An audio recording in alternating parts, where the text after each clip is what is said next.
On the brink of a major trade deal, brand new developments in the negotiations for USMCA, what sources are now telling Fox Business, and how the president is responding. We're going to take you live to Washington for the very latest.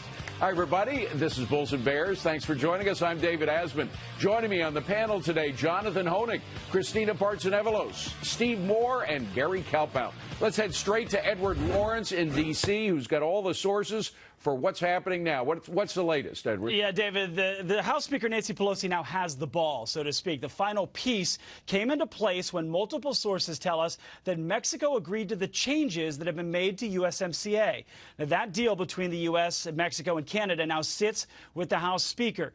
Senior Democratic aide says that they are studying the proposal, but no ratification vote has yet been announced. We confirmed that President Donald Trump spoke this morning with the head of the AFL-CIO, Richard Trumka. The president hopeful a ratification can happen before Christmas.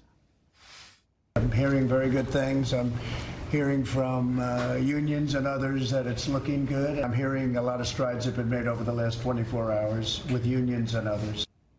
And the House is on leave or Christmas break December 20th. There are a few days with no votes scheduled. That means that time is limited. Now, a spokesperson for Senator Chuck Grassley on the Senate Finance Committee says that he spoke with U.S. Trade Representative Robert Lighthizer today.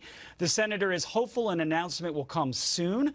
The senator says that his committee is getting a briefing this week about this, all signs pointing in the right direction. If there is a vote scheduled because of the enforcement language that was changed inside the deal, Mexico will have to re-ratify the agreement. Canada will have to have new legislation because they now have a new Congress seated. And we are waiting to see what House Speaker Nancy Pelosi does. On one more front, we're hearing from the New York Times is reporting that Jared Kushner and U.S. Trade Representative Robert Lighthizer are going to Mexico tomorrow in order to push this USMCA because Mexico, again, would have to re-ratify it. Very interesting. A lot of activity here. Edward, thank you very much. Let's bring in former Trump campaign senior trade and jobs advisor Curtis Ellis. Well, Speaker Pelosi, Curtis, is running out of excuses. Are we going to see something happen this week? Well, all the mood music is positive, as Larry Kudlow might say.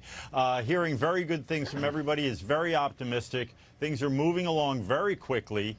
We could hear announcements any day now, and there's even some reports that have been published that there could be a vote as soon as next week. Look, Nancy Pelosi needs a win. Her moderate Democratic members of her conference need to show that they're doing something other than pillorying and trying to impeach the president. And this is the one significant piece of legislation that's on the books. Even at the risk of giving President Trump a win. That's right. And it's very interesting that the AFL-CIO leader, Richard Trumka, had his conference call, is talking with his constituent unions, and he's actually making positive sounds. I mean, so far, every utterance that has come out of his mouth up till now has been negative. Now he's saying he's asking his members if they want to go with this or push for yet more, instead of saying we need to push for more. So that's a good sign there. So it's this is a big, if this comes through, this will be a big win for the United States, Canada, and Mexico, and a big loss for China. Yeah, great point, Curtis. And Steve Moore here. There's so much I want to ask you about this because this is such breaking news about this potential deal. It's very exciting. You're right that both Pelosi and Trump are big winners if they can pull this together.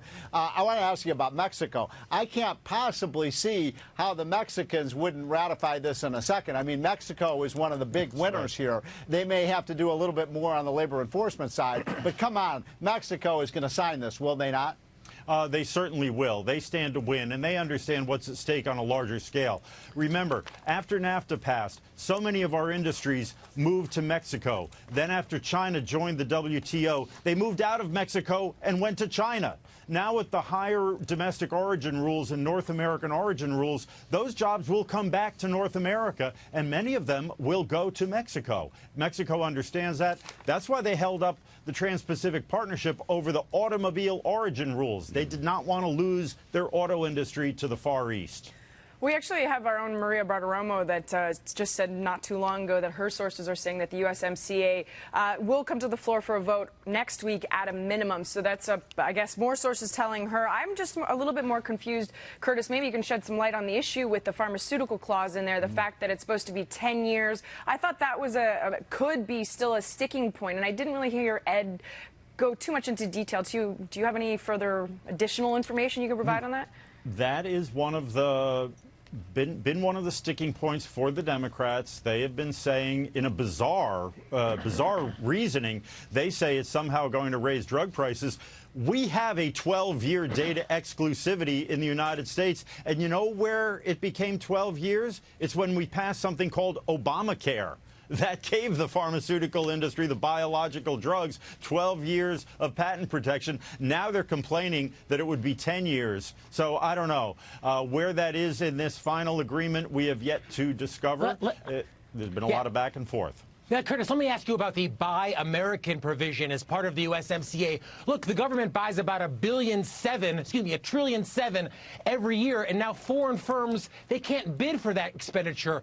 What do you say to the critics who say this could, in fact, raise prices for Americans, for taxpayers, because foreign firms can't compete with lower prices? Well, the goal is to raise incomes for Americans. And if you have Americans producing the goods that the government's buying with the taxpayers' money, that's a good thing because then we'll be earning more. Look, the trade-off has always been we open our markets to foreign bidders so they can bid on government procurement, and then those foreign governments would open their markets so American firms can bid for government procurement in Mexico. But I got a big news for you. The U.S. government buys far more than the Mexican government, so it's an unequal equation. A quick follow-up, if I could. So if there's a similar price that the U.S. government could buy from a foreign provider at a lower cost, you would rather see the taxpayer pay more by buying it from a domestic producer? Well, it depends on which the foreign government it is. If it's China making it, absolutely I'd rather see them buy American. We should not be using Lenovo computers made in China when China just today said they're going to throw out all American technology from their entire system over there.